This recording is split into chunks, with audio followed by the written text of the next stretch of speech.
Muito bom. Hoje, nesta quarta, dia 20, dia 27, nós ainda estaremos falando sobre essa viagem, não é, que temos feito nos Salmos. Depois, a partir do dia 3, nós estaremos aí numa sequência de 7 semanas de jejum e oração, onde os temas serão voltados aos motivos de oração.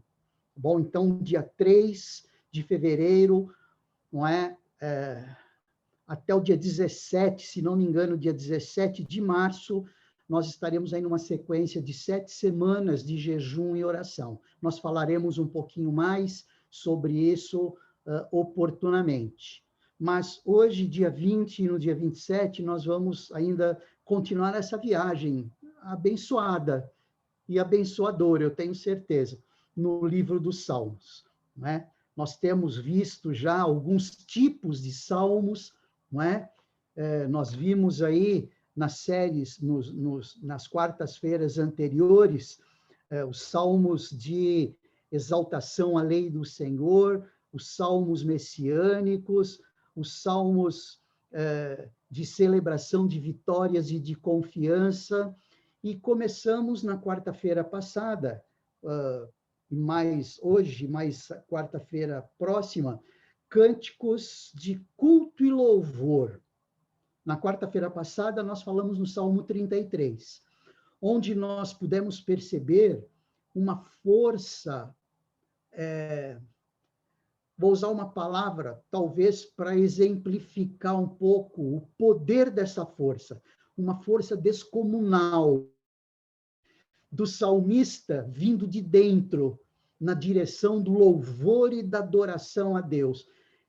Essa força é muito grande. Por que ela é muito grande? Porque eu quis classificar assim uma força descomunal, uma força extremamente forte, porque ela vem do próprio Deus. Né? Nós vivemos isso nesta época da graça, quando temos o próprio Espírito Santo habitando dentro de nós. Então, nós temos todas as condições de fazer explodir essa força de dentro de nós, porque dentro de nós mora nada mais, nada menos do que o Espírito Santo de Deus. O salmista mostra isso, mostra essa força, esse louvor, esse ímpeto, não é, de desejo, de adoração. Então, nós vimos no Salmo 33 quantas expressões do salmista que mostram esse desejo interior, que mostram essa intimidade com Deus, porque só tendo intimidade com Deus é que ele pôde mostrar e demonstrar essa força, esse ímpeto de força espiritual que vem dentro do coração dele. Nós vimos isso no Salmo 33, como um primeiro salmo aí que fala forte sobre culto e louvor. Culto é expressão de adoração, e a expressão de adoração não vem de palavras. Nós falamos de louvor, e a expressão de louvor não vem da voz, das cordas vocais. Vem lá de dentro. As cordas vocais podem até não ajudar tanto, mas se a força de adoração, de louvor que vem de dentro do coração for forte, até as cordas vocais acabam passando para nós uma beleza diferente. Nós vimos tudo isso no Salmo 33. Hoje, nós vamos continuar tratando aí sobre culto e louvor de uma perspectiva de expressões de culto. Sacrifício ou obediência?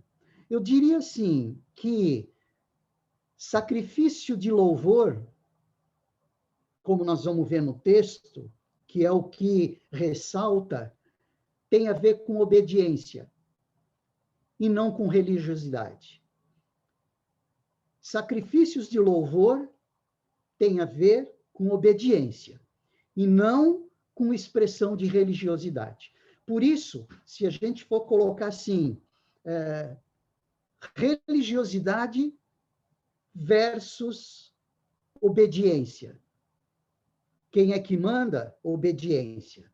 Se nós formos colocar assim, sacrifício versus obediência, o que é que conta diante de Deus? É obediência.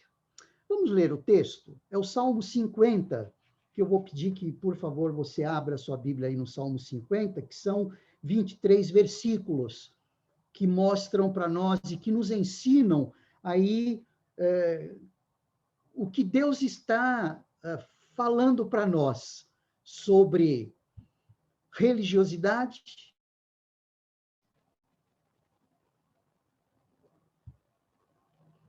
Salmo 50, então. Eu estarei lendo na Nova Almeida Atualizada. Tá bom? Fala o poderoso, o Senhor Deus, e chama a terra desde o Oriente até o Ocidente. Desde Sião, excelência de formosura, resplandece Deus. O nosso Deus vem e não guarda silêncio. À frente dele vem um fogo devorador, e ao seu redor ruge grande tormenta. Ele intima os céus lá em cima e a terra para julgar o seu povo. Ele diz: congreguem os meus santos, os que comigo fizeram aliança por meio de sacrifícios. Os céus anunciam a sua justiça, porque é o próprio Deus que julga.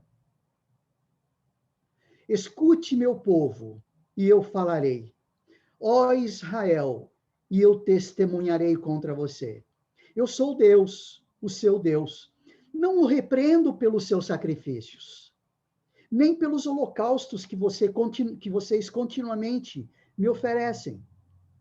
Não aceitarei novilhos da sua casa, nem bodes dos seus apriscos, pois são meus todos os animais do bosque, e o gado aos milhares sobre as montanhas. Conheço todas as aves dos montes, e são meus todos os animais que vivem no campo. Se eu tivesse fome, não teria necessidade de dizê-lo a você. Você, pois meu é o mundo e a sua plenitude. Acaso como eu carne de touros? Ou bebo sangue de cabritos? Ofereça a Deus sacrifício de ações de graças e cumpra os seus votos para com o Altíssimo. Invoque-me no dia da angústia e eu o livrarei e você me glorificará. Mas ao ímpio, Deus diz: de que lhe serve repetir os meus preceitos e ter nos lábios a minha aliança, se você odeia a disciplina e rejeita as minhas palavras? Se vê um ladrão, você se torna amigo dele, e aos adúlteros você se associa. Abre a boca para o mal e a sua língua trama enganos. Senta-se para falar contra o seu irmão e difama o filho de sua mãe. Você tem feito essas coisas e eu me calei.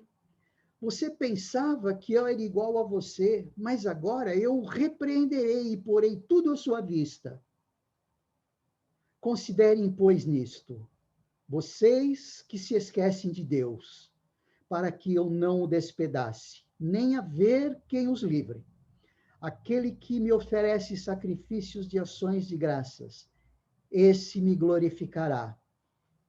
E ao que prepara o seu caminho, farei com que veja a salvação de Deus. Lindo esse texto. Maravilhoso. Nós vemos aí nesse Salmo 50 como Deus condena, ou o que ele condena e o que ele requer de nós. E aí nós já vamos perceber que ele condena a religiosidade, que vem sob forma, nessa época, de sacrifícios, e aprova obediência. Então, esse Salmo 50, se nós pudéssemos, em poucas palavras, dizer o que ele fala disso. Deus reprova expressões de religiosidade e aprova expressões de espiritualidade que se refletem através da obediência. O que Deus quer é obediência. Ele não quer sacrifício. Ele não quer religiosidade. Eu estou citando bastante forte isso, porque é exatamente isso que ele condena, essas expressões de religiosidade nesse Salmo 50. Mas deixa eu mostrar para você como é esse Salmo 50 na sua forma. É muito importante, quando a gente visualiza um texto que tem começo, meio e fim, não é? Um texto completo, o que nós chamamos aí de perícope, é um texto completo. É muito importante a gente sentir as diferenças nesse texto. Então, esse texto, claramente, ele mostra uma ênfase nos primeiros 6 versículos.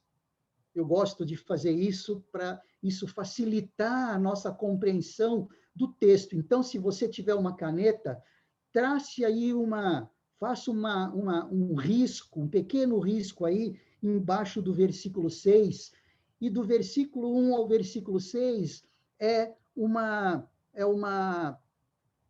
semi-perícope, vamos dizer assim. É uma unidade de pensamento, em que nós percebemos Deus se apresentando. Deus, ele se apresenta aqui. Já já a gente fala um pouquinho mais sobre esses primeiros versículos.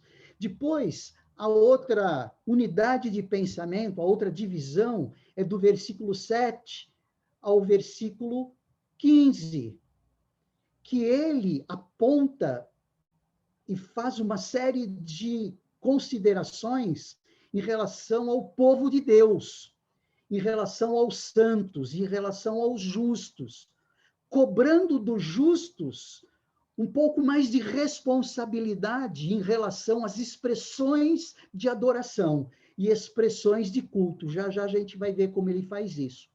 Depois do versículo 16 ao versículo 21, Deus não está falando aos santos, mas aos justos, ele está falando aos ímpios. E aos ímpios, na realidade, são aqueles que não estão preocupados em fazer a vontade de Deus.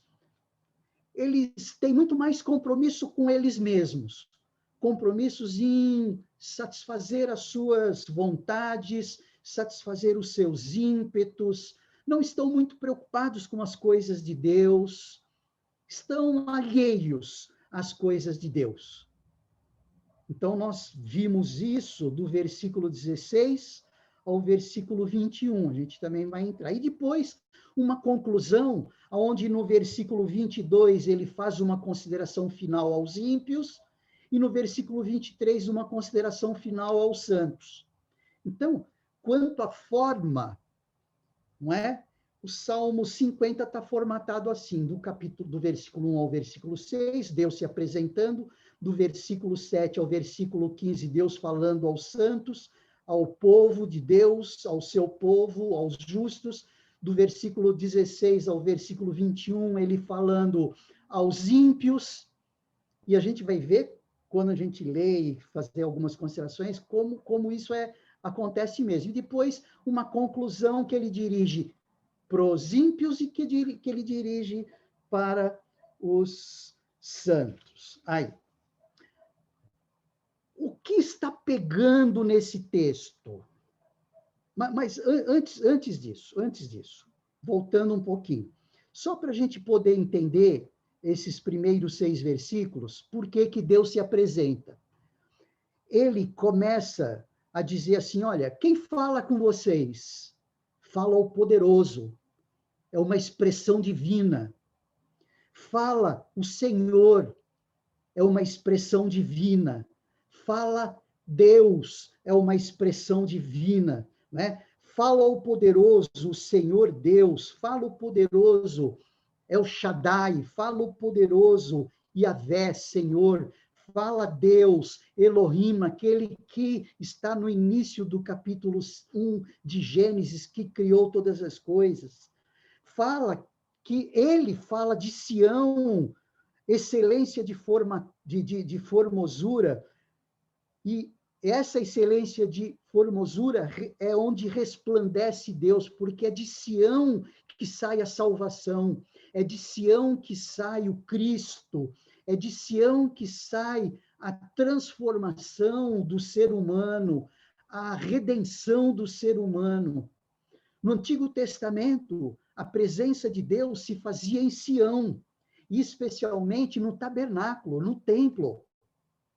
Então, o templo, o tabernáculo, o templo e Sião, a cidade de Jerusalém, era a cidade onde Deus habitava, vamos dizer assim. É a partir dali que Deus aplica graça sobre toda a humanidade. É a partir dali, até levando em conta que é através do povo de Israel que a revelação é disseminada.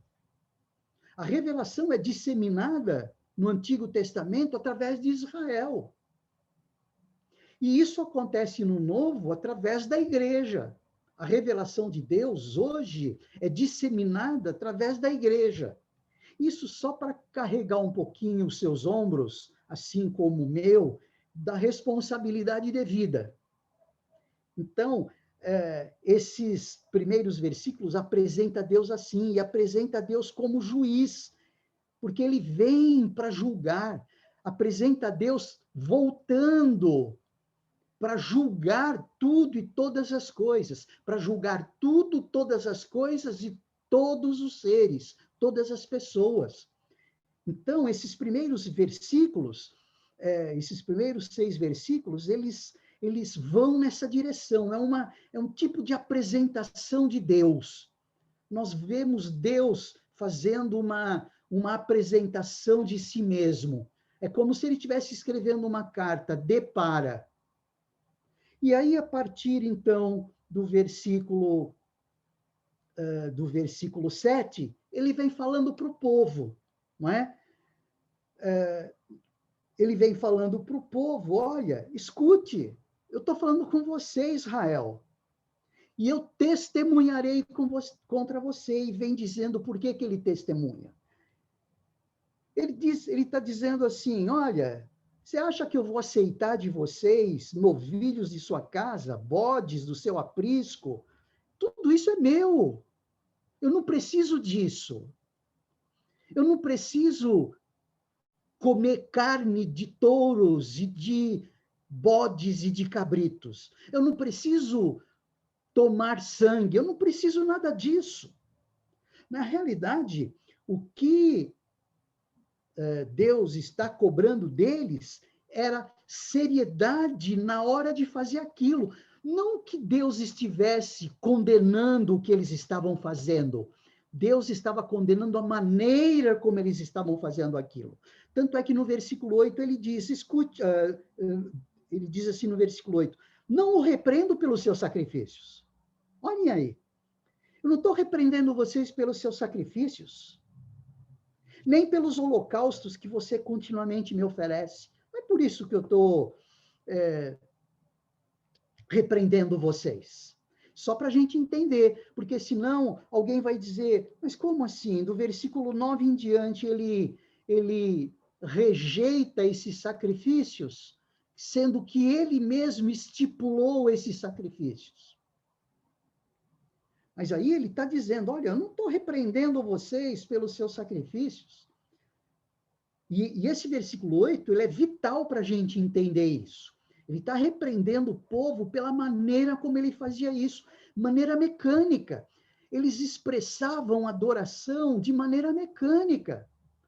Eles faziam holocaustos. A gente vai ver um outro texto de apoio que a gente vai entender bem isso, mas eles eles obedeciam quanto à estipulação dessas leis, mas com motivações erradas. Quer ver um exemplo claro disso?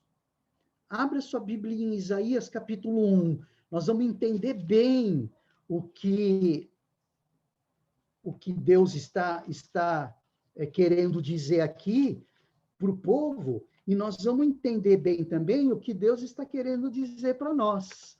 No capítulo 1 de Isaías, ele começa com os 2 pés no peito do povo. Ele começa forte, ele começa brincando um pouco, ele começa dando uma voadora no peito do povo, lá no capítulo 1, quando ele ali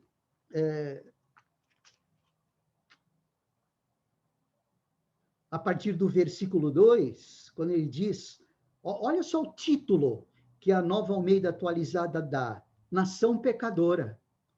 Escutem, ó céus, e ouça, ó terra, porque o Senhor é quem fala. Criei filhos e os fiz crescer, mas eles se revoltaram contra mim. O boi conhece o seu dono e o jumento o lugar onde lhe dão comida. Mas Israel não tem conhecimento, meu povo não entende. Ai dessa nação pecadora, deste povo carregado de iniquidade, são descendência de malfeitores, filhos que praticam o mal. Rejeitaram o Senhor, desprezaram o Santo de Israel, voltaram para trás. Por que vocês insistem em ser castigados? Por que continuam em rebeldia? Toda a cabeça está doente, todo o coração está enfermo. Desde a planta do pé até o alto da cabeça, não há nada são, a não ser feridas e chagas abertas. Umas e outras que não foram limpas, nem atadas, nem tratadas com azeite. Então, Deus pega pesado aí, em relação ao povo, ele pega pesado no pescoço do povo, porque eles estavam pecando de maneira frontal. No entanto, eles estavam oferecendo sacrifícios também. Olha só que contraste que Deus condenava. Príncipes de Sodoma, escutem a palavra do Senhor, versículo 10 em diante ali. O título da Nova Almeida Atualizada, para essa porção, para essa unidade de pensamento, é culto hipócrita. Culto hipócrita. Culto hipócrita é uma forma de entendermos religiosidade. É expressar diferente do que deveria expressar. É estar preocupado muito mais com as expressões externas do que as expressões internas. Por isso, culto hipócrita. Príncipe de Sodoma, ele diz, escute a palavra do Senhor, povo de Gomorra, dê ouvidos à lei do nosso Deus. Sodoma e Gomorra, sabemos lá de Gênesis, que foram cidades destruídas pela pecaminosidade. A pecaminosidade foi tanta que Deus destruiu tudo aquilo. Bom, a história você conhece. Ló, a esposa, e as 2 filhas saíram fugidas de lá, não é? Porque os anjos estavam destruindo Sodoma e Gomorra. Aqui, Deus chama o povo de Sodoma e Gomorra. Dê ouvidos à lei do nosso Deus. O Senhor diz, de que me serve a multidão dos sacrifícios que vocês oferecem? Perceberam? Eles ofereciam sacrifícios. O que era isso? Expressão de religiosidade. No entanto, eram pecadores inveterados, como os primeiros versículos mostram para a gente ali, até o versículo 6. E aí ele continua, olha, eu estou farto dos holocaustos de carneiros e da gordura de animais cevados. Não me agrado do sangue de novilhos, nem de cordeiros, nem de bodes. Então, o que nós percebemos aí nesse texto de Isaías é exatamente esse contraste das expressões de religiosidade faziam sacrifícios, mas eram desobedientes nas expressões de vida. Isso é o que Asaf, que era um dos cantores-chefes designados por Davi para fazer essa parte no templo, está dizendo para nós, né? Fez esse poema cantado aqui, que nos Salmos, no Saltério, existem 12 poemas, 12 salmos de Asaf. Esse é o primeiro deles.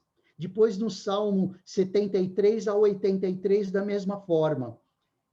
Então, aqui ele está dizendo isso também. Olha, eu não estou dizendo que vocês estão errados pelo fato de vocês sacrificarem. Não é isso? Eu estou dizendo que vocês são errados pela vida que vocês levam completamente diferente daquilo que eu requeiro de vocês. É isso que ele está dizendo. Eu não vou aceitar mais os seus novilhos. Essas expressões aqui do versículo 9 até o versículo 13, comparado com Isaías no capítulo 1, eles são bem sincrônicos. Por isso é que o salmista, é que Asaf, é que Deus, através de Asaf, diz: gente, sabe o que vocês precisam fazer? Vocês precisam oferecer a Deus sacrifício de ação de graças. E cumprir os seus votos para com o Altíssimo. Porque aí sim, vocês vão invocar-me no dia da angústia e eu livrarei vocês e vocês me glorificarão. Porque lá no capítulo 1 de Isaías, os textos seguintes vai mostrar que Deus não via mais ouvir as orações do povo diante dos sacrifícios hipócritas e do culto hipócrita que eles prestavam. Por quê? Porque era um culto hipócrita. Era expressões tão somente de religiosidade, exterioridade, faziam as coisas por fazer, porque as expressões de vida demandavam contra, as expressões de vida conflitavam com aquilo que Deus requeria deles. E aqui o texto fala: ofereça a Deus sacrifício de ações de graças e cumpra os seus votos para com o Altíssimo. O interessante é que, se nós abrirmos em Hebreus, no capítulo 13, no versículo 5, o autor de Hebreus, ele vem falando exatamente isso.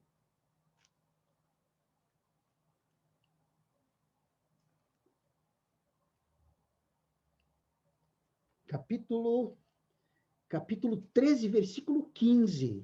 Ele diz ali: por meio de Jesus, pois ofereçamos a Deus sempre sacrifícios de louvor, que é o fruto de lábios que confessam o seu nome. Fruto de lábios não é aquilo que se fala, é aquilo que se vive a partir do que se fala.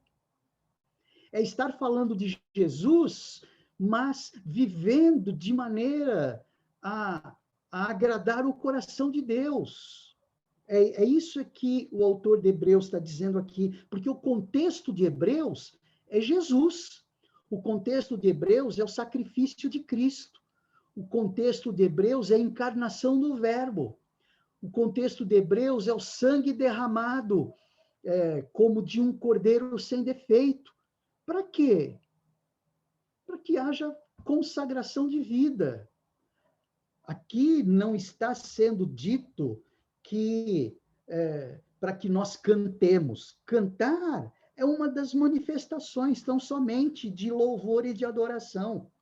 Mas o que está se falando aqui é de expressão de vida, é forma de culto, é essência de culto.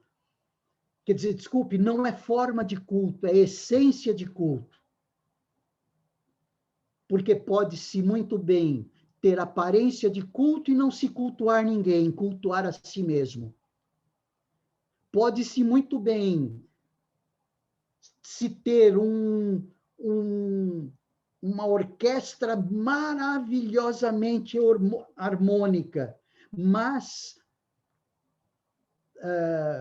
pobre em adoração de vida, expressão de adoração verdadeira a Deus. Então, o que Deus exige de nós, na realidade, é que nós ofereçamos a Deus sacrifício de ação de graças.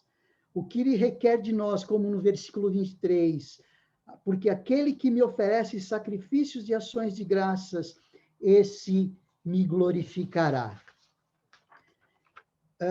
Eu quero concluir passando para os irmãos algo que um comentarista chamado Russell Champlin fala quando ele está trabalhando o texto de Hebreus, capítulo 13, versículo 5. Eu quero, ele explora bem este versículo, e mesmo porque existe contexto no Novo Testamento, mas eu quero destacar algumas coisas. Ele diz assim, este tratado tem mostrado claramente que todos os aspectos da vida piedosa. O que é vida piedosa? Vida piedosa é vida de relacionamento com Deus, é vida de intimidade com Deus, é vida de oração, é vida de atenção à palavra, é vida de expressão de comunhão, de culto e de adoração em igreja, é vida piedosa. É aquilo que nós vimos em Atos, no capítulo 2, a partir do versículo 37, acerca de como a igreja vivia. É aquilo, vida piedosa é aquilo. E ele continua. Esse tratado tem mostrado claramente que todos os aspectos de vida piedosa e da esperança cristã estão centralizados em Cristo, onde encontram a sua realidade. Mais para frente um pouco ele diz, agora, ele igualmente mostra-nos que também há um sacrifício diário, como no judaísmo, porque lá no judaísmo existia esses sacrifícios diários. Então ele diz, agora, ele igualmente mostra-nos que também há um sacrifício diário, como no judaísmo, embora não conste de ofertas cruentas e de ofertas de manjares, e sim do louvor dos lábios e da vida consagrada a Deus. Então, esse louvor de lábios, essa expressão louvor de lábios, tem a ver com vida consagrada, vida dedicada, vida entregue no altar. E mais para frente um pouco ele diz, vemos o que Cristo tem feito e agradecemos a Deus mediante uma vida de fé e santidade. Então, ele mostra aqui mais dois elementos importantes que fazem parte desse contexto. Vida de fé e de santidade. Então, a consagração de vida, a dedicação de vida, tem a ver com santidade de vida. Vida santa. Nós sabemos o que significa uma vida santa. Nós sabemos o que significa uma boca santa. Vamos brincar um pouco. Uma boca que não fala abobrinha. Uma boca que, ao invés de ofender, é uma boca que transmite graça. Isso é santidade. E aí ele continua. Uma vida de fé e santidade, buscando que Cristo se forme em nós. Isso significa frutos de lábios que confessam o seu nome. Buscar isto. Cristo se formando em nós. Nós nos tornando a imagem de Cristo. Como Efésios fala lá no capítulo 4, versículo 20 a 22. em sua própria natureza. Ele diz, uma vida de fé e santidade, buscando que Cristo se forme em nós, em sua própria natureza. A semelhança de Cristo, estamos sendo formados. Não nos esqueçamos daquela figura do escultor. Nós, quando nos convertemos, era uma pedra bruta, e o Espírito Santo está nos esculpindo e olhando o modelo é Cristo. É o que diz lá em Efésios, o que nós já falamos ali a partir de Efésios, no capítulo 4, versículo 20 e 22, a 22. E aí ele diz, olha, uma vida de fé e santidade, buscando que Cristo se forme em nós, em sua própria natureza, a fim de quê? A fim de nos tornarmos filhos, como ele é filho. Então, que salmo maravilhoso isso, que mostra para nós o que Deus requer. Deus não requer expressões externas de religiosidade. O que Deus quer são expressões internas de religiosidade. E que essas expressões internas de religiosidade se transformem em um exterior que agrade a Deus. Nos relacionamentos, na vida santa, na vida consagrada a Deus. Então, é isso que ele requer. Ofereça a Deus sacrifício de ação de graças e cumpra os seus votos para com o Altíssimo. Aí sim, a gente vai conseguir entender o porquê que o versículo 15 vem logo em seguida. Invoca-me num dia na angústia e eu o livrarei e você me glorificará. É como se as duas coisas estivessem interligadas uma à outra. E aí depois, a partir do versículo 16 ao versículo 21, ele vem falando para o ímpio. O ímpio é aquele que só tem expressão exterior de religiosidade, mas ele não tem nenhum interesse nas coisas de Deus. De fato, na realidade, ele está muito mais interessado em ele mesmo. Ele está muito mais interessado em se aproximar de Deus por interesse. Ele busca as bênçãos de Deus e mais as bênçãos de Deus e menos o Deus da bênção. Quando ele diz, mas o ímpio Deus diz, de que lhe serve repetir os meus preceitos e ter nos lábios a minha aliança? Veja que o ímpio aqui não é aquele só que não crê que Deus existe. Não, é aquele que crê que Deus existe, às vezes é aquele que está dentro da igreja, mas tem muito mais interesse nele próprio do que em Deus. Ele tem os preceitos nos lábios e fala da aliança, mas que nem um papagaio, só repetindo, uma vida mesmo que é bom nada. É aquela expressão é aquele texto de Isaías no capítulo 1. Faziam conforme a lei, mas viviam conforme outra lei. Faziam conforme a lei de Deus e viviam conforme a lei do diabo. Percebe? Olha só. Olha como nós incorremos em muitos perigos. O que precisamos tomar cuidado é para não viver segundo a lei do nosso inimigo, do inimigo de Deus. Por isso é que a gente entende, não é? Quando o apóstolo Paulo, em Romanos, no capítulo 12, esse texto que nós já conhecemos aí, que diz, portanto, irmãos, pelas misericórdias de Deus, peço que se ofereçam seu corpo como sacrifício vivo, santo e agradável a Deus. Esse é o culto racional de vocês. E não vivam conforme os padrões desse mundo. O ímpio vive conforme os padrões desse mundo. Mas deixem que Deus os transforme pela renovação da mente, para que possam experimentar qual é a boa, agradável e perfeita vontade de Deus. E aí, no versículo 23, ele dá um ultimato para o ímpio. Olha, ofereça sacrifícios, esse ultimato que ele dá para o ímpio, ele diz, olha, considerem, pois, isto, vocês que se esquecem de Deus, para que eu não os despedace, sem haver quem os livre.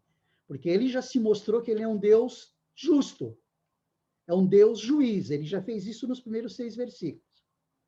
E está dizendo, cara, considera aí a tua vida, considere aí os seus propósitos.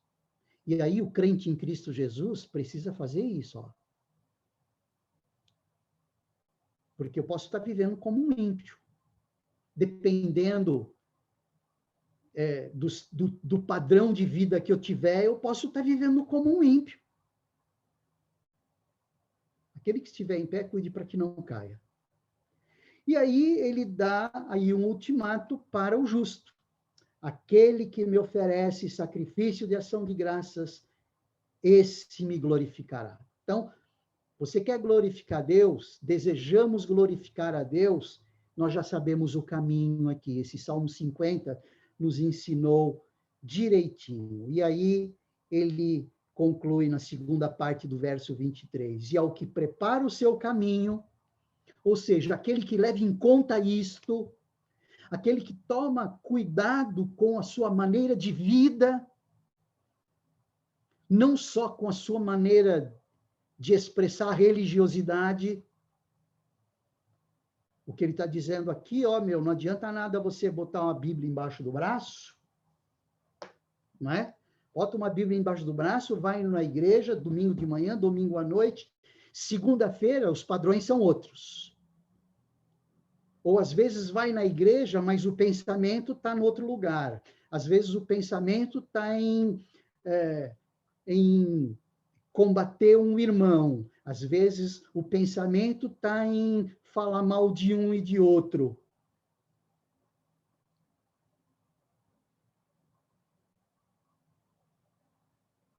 Enfim, e ao que prepara o seu caminho, farei com que veja a salvação de Deus. Que salmo pesado, hein? Às vezes nós lemos o salmo assim tão rápido, pegamos algumas palavrinhas, pegamos algum jogo de palavras, às vezes até grifamos, mas passamos por cima de tudo isso. Por isso que a palavra de Deus é inesgotável. Sempre ela vai nos ensinar, porque essa é a proposta de Deus através dela. Bom, Paulo já fala isso em 2 Timóteo 3,16, porque a palavra de Deus é divinamente inspirada e útil. Útil para uma série de coisas. Vamos orar? Feche os seus olhos, por favor. Vamos orar. Senhor Deus, muito obrigado pelo ensino que o Salmo 50 está trazendo para nós. Ficou claro para nós aquilo que o Senhor rejeita. E ficou claro para nós também aquilo que o Senhor exige de nós. Ajuda-nos, ó Deus, a não viver como ímpios,